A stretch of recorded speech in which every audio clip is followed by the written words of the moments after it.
Akhirnya, kisruh para broker yang memainkan kendali atas vaksin teratasi dengan masuknya tentara ke dalam arena. TNI di bawah Jenderal Andika dengan gagah berani membungkam BPOM dan membuat Depkes manut. Imunoterapi dendritik yang dilanjutkan penyempurnaannya dan semoga bisa dilanjutkan ke tingkat komersial, kemudian dijadikan acuan alternatif senjata perang lain melawan COVID. Gitu dong TNI, itu baru namanya bernegara. Aktif ambil bagian karena ini wilayah perang, wilayah Anda, wahai abdi negara militer TNI. Jangan pikirkan lagi izin ini itu. Ini keadaan darurat perang. Selama resikonya mendekati nol, imunoterapi dendritik segera dipakai ke masyarakat. Terima kasih BPOM dan Depkes yang akhirnya manut dengan langkah TNI, dan terima kasih TNI yang dengan tegas bersikap karena ini wilayah perang biologi. Kita harus menangkan perang ini dan kami rakyat tidak keberatan TNI yang di depan. Jangan broker vaksin yang di depan mengacaukan kebijakan bernegara lagi dia. Vaksin Nusantara sekarang sudah berjalan aman. Berjalan aman setelah Kepala Staf TNI Angkatan Darat Jenderal menertibkan Kementerian Kesehatan dan BPOM melalui MOU di Markas Besar TNI di Cilangkap, Jakarta. Kasat menertibkan Kementerian Kesehatan dan BPOM melalui tripartit. Isinya menyetop istilah uji klinis vaksin Nusantara menjadi riset dendritic cell, dan ini dilanjutkan penelitian non-profit belum untuk vaksinasi massal. Izin itu tidak dibutuhkan. Titik, mission accomplished. TNI masuk. Di sisi masyarakat, kita juga harus mencermati esensi pernyataan Profesor Chairul Anwar Nidom, guru besar biokimia dan biologi molekular Universitas Erlangga dan juga ketua tim riset corona dan formulasi vaksin dari Profesor Nidom Foundation atau PNF, yang mengatakan vaksin Nusantara mampu mengantisipasi mutasi COVID, di mana kalau menggunakan vaksin konvensional maka harus menunggu lebih dari 1 tahun. Keburu virusnya mutasi lagi. Ini yang menyebabkan vaksin konvensional gagal menghadapi COVID-19.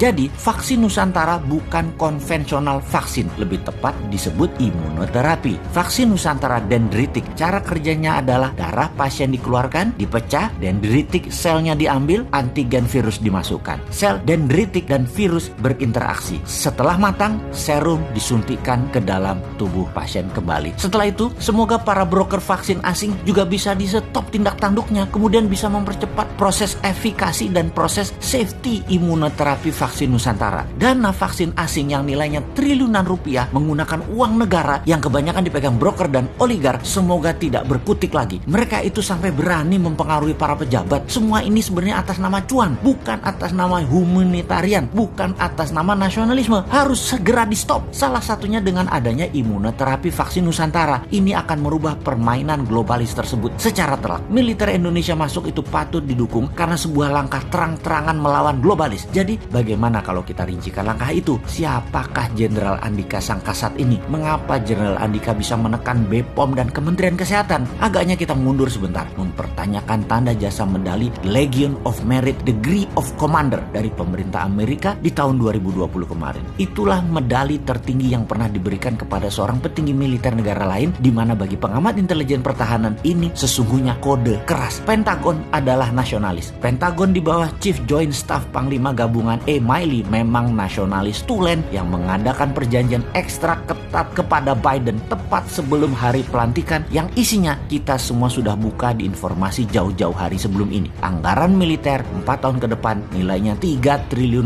dan tetap berperang melawan Tiongkok. Apa yang terjadi? Semuanya disetujui oleh Biden. Jadi medali The Legion of Merit Degree of Commander adalah kode keras perlawanan terhadap globalis yang disematkan kepada Jenderal Andika. Dan kalau militer dalam hal ini Jenderal Andika bertindak, inilah tindakan nasionalis melawan globalis. Kembali ke imunoterapi vaksin Nusantara. Ini adalah kabar baik untuk kemanusiaan. Dunia segera melihat secercah harapan baru dimulai dari Indonesia tanpa cawe-cawe regulator yang miring ke globalis dan broker vaksin. Good luck.